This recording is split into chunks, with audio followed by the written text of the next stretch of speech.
all the way down like this.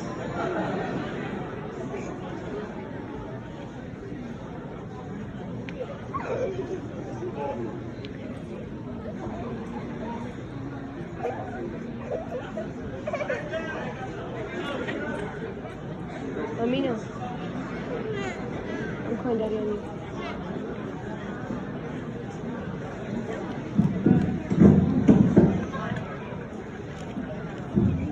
I think this is alright. Okay.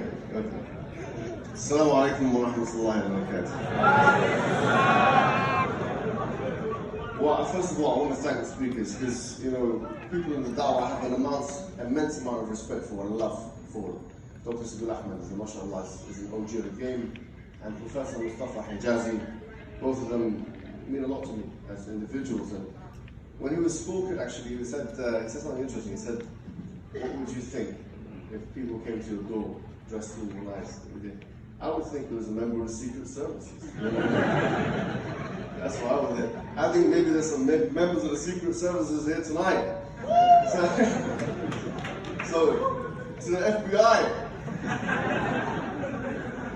We invite you to Islam. In fact, you can pass that message on to Joe Biden himself before he falls asleep. Maybe he falls asleep for good.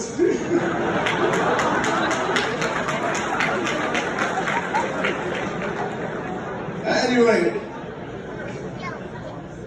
the point I'm making is, actually this is an important point because when I'm talking about misconceptions, I want to start by saying, look, arguments are very important, but sometimes, ladies and gentlemen, just sometimes, attitude eats arguments for breakfast.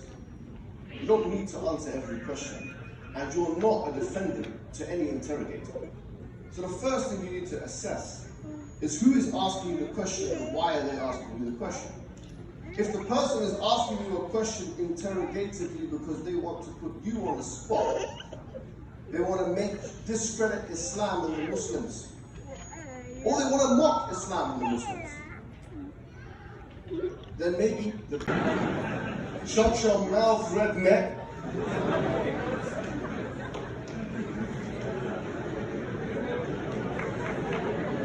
Now you might say,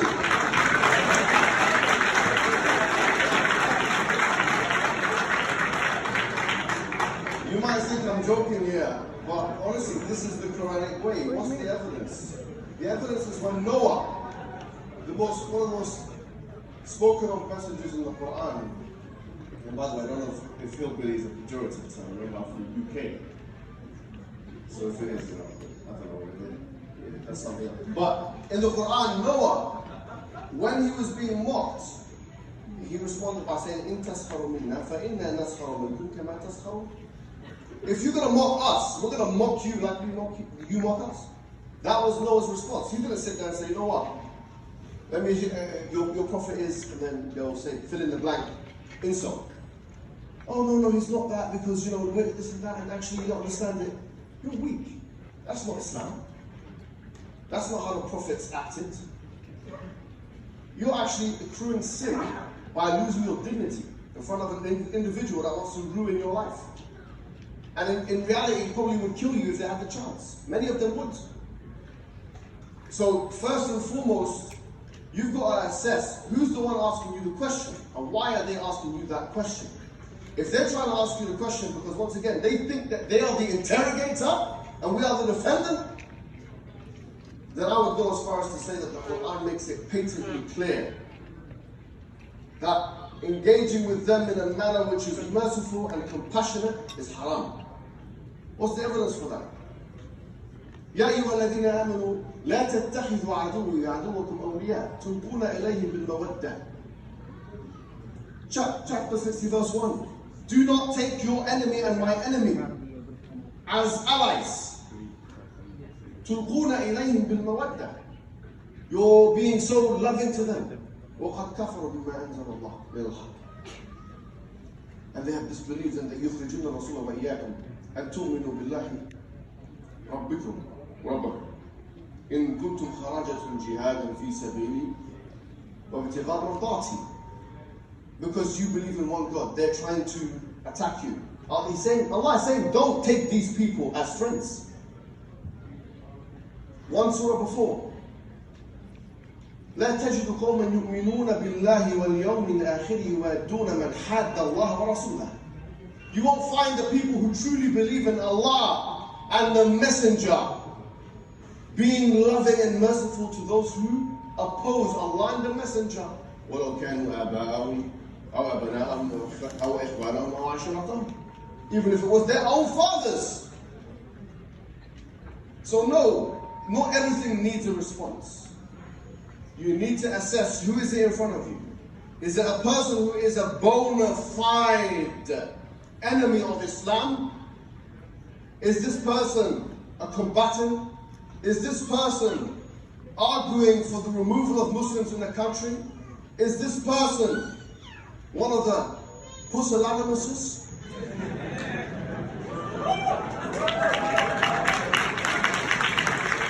If there is one of those individuals, then the answer is no. We're not here, we don't care. Quite frankly, like Ibn Taymiyyah said, we would rather one person to us attacking the religion of Islam and the prophets. The prophets' honor is, we would sacrifice 1,000 people coming to Islam for that. That's what he said. Can you imagine? We know the hadiths of one person coming into Islam is like the dunya wa ma fiha, you know, the whole world and everything. But no, that's not the priority. The priority is our dignity. Sorry to say, that's the priority. What Allah subhanahu wa ta'ala says, يا أيها الذين آمنوا من يرتد منكم عن دينه فسوف يأتي الله بقوم يحبهم ويحبونه أذلة على المؤمنين أعزة على الكافرين يجاهدون في سبيل الله ولا يخافون لومة لائم. That's what the Quran says. If you, oh you who believe, if you return back from your faith, then Allah will replace you with the people. He loves them and they love Him. They are mighty with the disbelievers.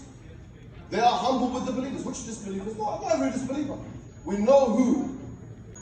So once we've understood that, and that's tight, that aspect is tight. Because these are verses in the Quran, with all due respect, they have not been abrogated. There's ijma' on the meaning of them. There is consensus on the meaning. They have not been abrogated. Once you understood this, now we can talk about that. Because what's the point of gaining revenue when we're losing capital? Why do we need new people when we're losing the people?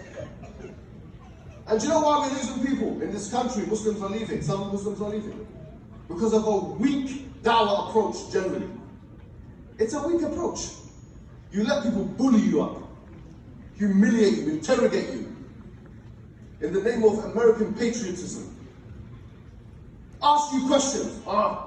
Muslims are, why is it violence, jihad, blah, blah, blah. What are you talking about? World War II, look at the casualties, 14 million dead. America's the only country that's detonated a nuclear weapon. It did it indiscriminately. Hiroshima and Nagasaki. You're not the defendant. They are not the interrogator. The moment they have made you believe you are to be interrogated is the moment you've already lost this battle. You've lost. If they come with that kind of energy, you have to respond. Put it on them straight away. Why is Islam this and why is Islam that? Start by not making yourself the victim. You're not the subject of inquiry. Islam is not the subject of inquiry. America was founded on terrorism. This very country. Why is it white people in this country? They're Western Europeans. They actually, this country is basically, let me tell you, put it this way. ISIS, one of the misconceptions, yeah? ISIS. Oh, okay, look, Islam, ISIS. They don't even constitute a percentage of a. But ISIS, how did they start? They started killing everyone and doing these monstrous terrorist acts, fine. But that's how your country, America, was founded. Now no one's talking about it. No one's saying, let's bring it back to the Red Indians. No one's saying this. Imagine 200 years from now, ISIS has a state. And they continued. It's not the US, it's the IS. And they are being sanctimonious to other nations saying, look at you, how much violence you commit. I think everyone here would find that comical. So look at how we remember in our own lifetime. We have collective amnesia. We have collective amnesia. So the first thing we need to understand is that you're not the subject of interrogation. The question now is, who do you answer questions about misconceptions to? You answer questions about misconceptions to the sincere ones. That's who you answer. If the person is genuinely looking to become a Muslim and they have this doubt and they come with humility, and you can sense it. You can sense it, you know it. Someone's coming, look, I believe in one God, I believe in the oneness of God, I believe in all these things, but this idea of fill in the blanks, it to me is a problem. I want to understand it. Now, that's where your obligation lies. That's when now you're answering misconceptions. That's when now your services are needed. That's when now rationalizing and intellectualizing becomes on the menu. Not when someone's coming to you in class, school, or in university, or in wherever you are in your work. Your religion allows this, your religion allows that. Don't even answer that. Say, what are you talking about? And then, actually, you know what? You might want to say, be quiet. You might want to say, be quiet. You might want to be harsh back to them. So that's the first thing. The second thing is never start doing da'wah actively by answering misconceptions. That's not how it works. That's not how the Prophet advised us to do it. We start by calling to Tawheed. We start by calling to the oneness of God. Because كُلُّ مَوْلُودٍ يُولَدُ عَلَى الْفِطْرَةِ. Every born child is born on the fitrah, on the innate predisposition to believing in God. This innate receptivity, they have it. That's what Justin Barron referred to as and in fact he was an individual who wrote peer-reviewed journals. He done a 32,000 child experiment cross-culturally, and that's the conclusion of neuroscience. The conclusion is we are all born believing in a teleos, something, a reason for something. And number one, like everything has a reason. And number two, the belief in God. So the first order of business is to convince them of the oneness of God, to tell them, to remind them, and all these kinds of things. And then the go-round. We're not talking about the go-round today though. And now if you've gone through the entire formal process, and then they come with questions, and they're not enemies of Islam, the question is how do you deal with it? So I've got a structure. It's called the APECA structure. A-P-E-C-A. Okay? A-P-E-C-A. It's an acronym. And each letter carries obviously a meaning. So A stands for assumption. Now let me make this interactive, because otherwise it's going to be a lecture. I don't want it to be one. I want it to be an interactive session. Give me an example. I'm going to ask the same question Mustafa asked. Give me an example of a question that someone is likely to ask you who's a non-Muslim. Go ahead. Beautiful, excellent, brilliant. Let's stick with that. The question is, why is Islam oppressive to women? So the first thing in the APECA structure is A is for assumption. Okay? Now, a question cannot be right and wrong. By the way, logically speaking, a question, you cannot have a wrong question. However, you can have a question with a wrong assumption or a flawed assumption. So when someone says, why is Islam oppressive to women? What's the assumption? That Islam is oppressive to women. It's pretty, that one's telegraphed, yeah? That one anyone can see. So the first thing you would say to them is what? What would you say? Go on. It's a good question. So don't lie to them. Don't make them feel good. Look, you're not their therapist, brother. I'm not here to tell you that's a good question. It's a lie. You know what I'm saying? But I get you've got a kind heart, you can tell. Highly agreeable person. No, don't tell them to shut up. Let's brother here. Okay, before definition, the good looking brother there, yes. No, I said the good looking. No, I don't know. Go on, brother, go on. Yes. The one with the you, the one looking back. Yes. Beautiful, excellent. So you explain to them that that thing you're saying has a hidden assumption, and that hidden assumption is Islam is oppressive to women. You get me? Now that was pretty easy, I'll be honest with you. But let me give you a bit of a harder one. Why do you, and this is something the sisters, tell me if I'm wrong, yeah? Maybe even good like people or well-meaning people have asked you in the past, they come to you and say, why do you wear that? Like, why do you wear hijab? Like, they're good people, they don't want to attack you. Why do you wear that? Now tell me, one sister, tell me now. I don't know what you brothers are doing there. What, are you looking for marriage or something like that? Yeah? I'm only kidding, man. I'm only kidding. I just realized that what was there, so. What do you think the assumption is in? Any sister? Yes. Okay, that might be an assumption, but there is a clearer assumption. It's not actually. It's not. This is not clear. This is a difficult question. So if you don't get it right, don't worry. Go on. No, you're next. Don't worry. Yeah, but this is not. Where it is? Okay, maybe it might be an assumption, depending on how she's or he is asking. Something else though. Yes. It may be an assumption, but there's a clearer assumption. Go on.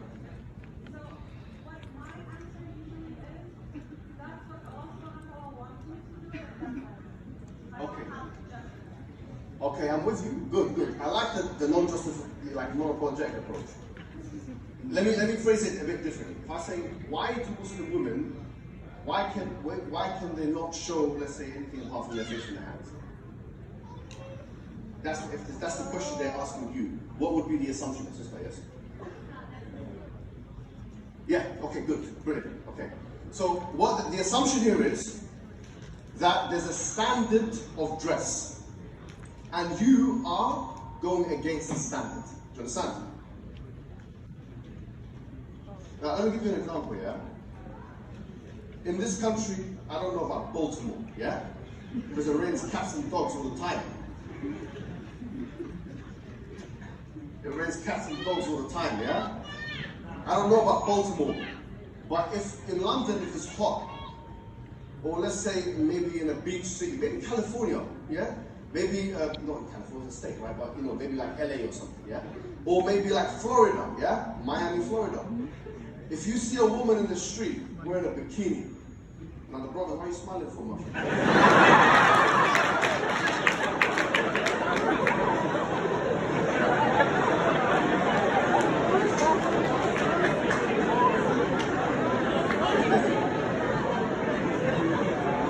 If you see a woman in the street wearing a bikini on a beach, now answer me this: is that normal or abnormal?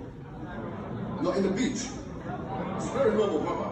It's abnormal. Maybe you don't know about the situation, brother. Now, I think monkeypox is becoming very widespread.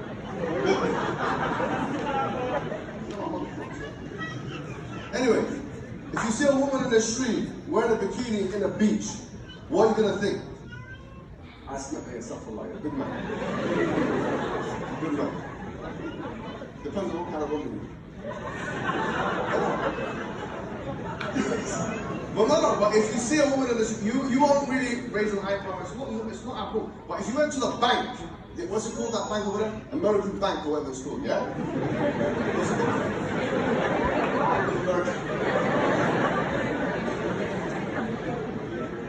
American Bank, that's got all the money of the foreigners in there, yeah? The so-called illegal aliens. Me. And, yeah. Anyway, look, if you went to that bank and you see a woman wearing a bikini in the line, it's freedom of expression, brother. What would you say? What's the problem? Let her do what she wants. Are you going to find that weird? That's weird. Okay, why is that? Why is that? Both of those are public spaces. Like, in reality, if I went outside here and I saw a woman with a bikini, that's a bit weird, right? It's abnormal, it's aberrational to the social norm. It's anti-normative, yes? More so than the beach. You would agree? Now my question is, who gets to set these parameters? Alright, so people get to set these parameters, right? So the question is, on what basis are they setting these parameters? Is there an intelligible basis? Is someone writing down, this is why they do it here, this makes sense? No. It is basically as per the tastes and sensibilities of the majority of people. That's how culture works, basically, right?